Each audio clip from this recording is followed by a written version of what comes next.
largely avoided the conservative media during her failed presidential campaign, but she just went on conservative radio to open up about what happened and took some new shots at President Trump. I don't have any personal stake in this presidency. I have a citizen stake. I am, as you might guess, very much worried by the actions and rhetoric of our current president. I've been very disappointed in the way that he has conducted himself. She went on to suggest to Hugh Hewitt that racism in America has become more politically acceptable in the Trump era. I think there has proven to be more white supremacists and white nationalists than I wish there were in our country, as we saw tragically in Charlottesville and other places. And they have made common cause with the president's agenda out of their own mouth that he is someone that they are counting on to promote it. All right, Greg, it's your lucky day. We start another show with Hillary Clinton. I can't get enough of her. Also, I love how conservative radio used to go after liberals. Not anymore. You notice that? Well, they don't go on. They don't. They actually don't go on. Yeah. That's what made this news. For her to go on with Hugh Hewitt is outstanding. But you know what? It's identity-driven politics that were helped created by her cynical campaign that led to a lot of this divisiveness. But she's swimming in what's called the big pool fallacy. Trump will have some creepy fans because when you have a lot of fans, some of them are bound to be creepy. The bigger the pool, the more likely there might be a creep in that pool. However, you have to be cognizant if you're the lifeguard. Should you say something? And I think one of the flaws with Donald Trump, it's a salesman's flaw. You never want to turn down a sale.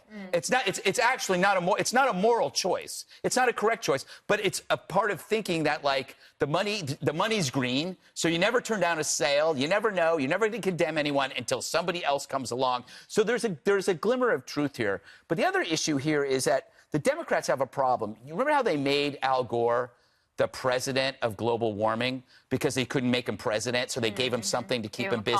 They gave him a cause so he couldn't hurt anybody. They got to make her president of something like the Angry Book Club so that she goes off and does some stuff. Or she could be Bill Clinton's own defense attorney when those cases come up. She could actually interrogate Juanita Broaddrick. Well, how good would that be? If they hadn't had to close the Clinton Global Initiative, she could be doing that, but of course that's not available to her. Did you try to get Hillary Clinton on your radio show? No, not that I know of. Yeah, because you just know she's not coming on. Well, I didn't think she was going to come on. I know we're asking on Fox and Friends on a regular basis. It never happened. And she had no interest when she was trying to be president of the United States of coming on. And it's the biggest mistake that both Al Gore, John Kerry, who came on as Secretary of State, and Hillary Clinton did make. Because if you come on, and Juan, as you know, if you want to use some of your best segments, we're on with people, and this show in particular, would disagree with you. Absolutely. Because you win people over, and some you don't, but at least you go in there and you're going to get your hands dirty. And she, in this interview, said, Uranium One, that's still going on, and still everyone proved it didn't exist. Well, there's a problem with that. That story's moving.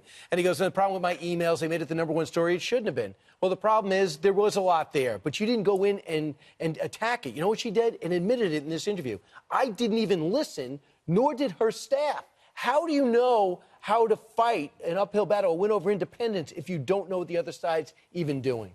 Well, I think this is a real shortcoming for Democrats. I mean, imagine the kind of flack I get being on Fox. But they don't have... That's true, too. But they don't have a sense of the ability to come here and use this as a forum to influence people. So I think that's why it's great that she went on Hugh Hewitt's show. Sure. And I think that it's very important that you have sufficient respect for people, even if you disagree with them, to talk with them.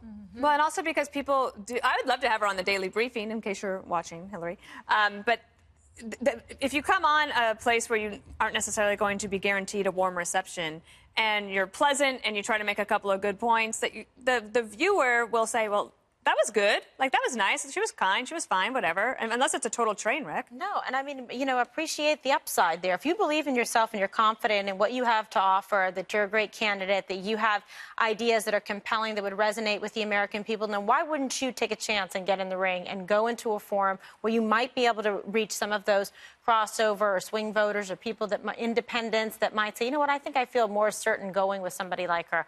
It could happen. The point is she didn't take that chance. And you would think, Brian, to your point, that other people made this same mistake, that they would learn. How many high-paid consultants and experts does it take to figure it out when you have eyeballs in the reach of a network like the Fox News Channel and FBN? Why wouldn't you take that opportunity? I don't get it. The one thing that really drives me crazy is if, and this would be true if a conservative went on MSNBC and then complained during the interview, like, well, I know what network I'm on. She did that a few years ago, and I've never forgotten it. But I don't get that. She used to go on when she was going against President Obama, and one of the things in the break she said is, thank God for Fox, because we were the only one asking President Obama when he was Senator Obama legitimate questions, and we allowed, and it was one of the most interesting races that I can remember. Well, she hated Obama. Yeah. She hated him. Well, I don't know about that, but she did. Remember, she was his rival for the nomination. And then Bill hates him, too. Right, but I will say that what you got is a situation where she said, you know, this week that when Bill Clinton was running, if there had been a Fox News,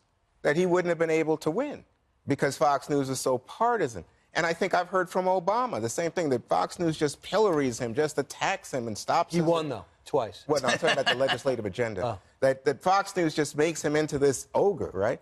But at the same time, the reality is if you're not talking to people, this goes back to your business about the salesman, then you're not selling. You're not out there making the pitch. They may feel unfairly attacked, but then show some gall. Show up. She did make a comment about President Obama. In fact, could we play that one here? It is true that when you run to succeed a two-term president of your own party, you have a historical headwind blowing against you. And I refer to that in the book because it's not just this campaign can be set apart from everything that's ever happened in our politics. It is a challenge. Do you know what the problem is with this? What? Permission to speak, Dana. I'm sorry. Yes, go ahead. Free fall. This is a free for all. He says it's hard. She says it's hard to run as an agent of change when you come following someone like President Obama from your party. You know what you have to do? You have to say, I like President Obama, but this is what I would have done differently. I would have ran the economy differently. I was a little concerned about the regulation. I would have said, when it comes to Syria, I would have done something different. In fact, I have a memo here that says, on this date, I recommended we start a bombing. It would have prevented the Russians from coming in. She did that in 2008 when she had to distance herself from Bill Clinton. And also, like, McCain had to separate from George W. Bush. Like, that always happens. So what do you think will happen next time? Because the Democrats, they still have her out there wanting to create a legacy. They got to get her out. They got to send her somewhere. Too bad they got to send her. Did you see that in the interview she said no one that is thinking about running in 2020 has reached out to her for advice? I know, and also she also said that she doesn't think she could be friends with Donald Trump anymore.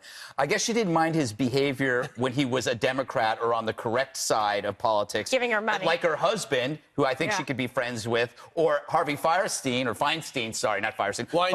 Weinstein. Yeah. She could be friends with him, and she could be friends on a far lesser extent with Al Franken, who, by the way, no one has yet to follow up on. Go on YouTube and Google Al Franken, Howard Stern, 1999. Please. Oh, yeah. They did with Trump. They were all over the Trump stuff. Go to Trump. There is an interview there waiting to be discovered. But see the difference? They did it with President Trump. They were all over, but they're not doing it with Al Franken. This one has a victim that's no one's... Well, let's go back for a second to Hillary's interview with Hugh Hewitt. Yeah. Because I think there are two things that were interesting to me. One is she says, guess what? The child health care insurance program, that Trump is just letting it, Trump is just letting it linger and die, and it's going to die. But the Congress is supposed to take that up before December. But he, as the president, has some authority here, some voice, and he has said nothing in support of a program that will lead people, as she said, kids with diabetes and other illnesses to suffer. I think that's wrong. Second thing, Trump this very day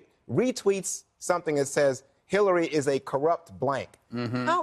What is wrong with him? No, that's actually, that's what he does. We've accepted this. What about Paul Manafort's house arrest? That's what I wanted to get to. We only have a minute left. Well, I'll say it real quick. He's under house arrest, which, by the way, everybody should want to be under house arrest, an excuse not to go to somebody's piano recital. It's your dream. And also, it's your dream. But the real punishment is he's not allowed to drink during it. Right. No, well, I don't Why? know if he's not allowed to. No, I think that's that because he's getting a limited release from house arrest to travel on the condition He doesn't drink. that he doesn't drink. Wow. But he Forget can it. smoke. I'll take house Can he arrest. smoke? Can he smoke? I might take up smoking if I had to do that. No, No, not you. Wow, what a role model you absolutely are. not. You are such Well, a role I'm not model. going to be Take drinking it- for house arrest. Dana Take Perino it back. disgusts me. Take it back. All right. Oh You my shouldn't God. say what she was smoking. It could be some kind of like herbal cigarettes, cloves. Oh, even. no, Cloves, cloves. right, cloves. right, right. Those were big back in the day.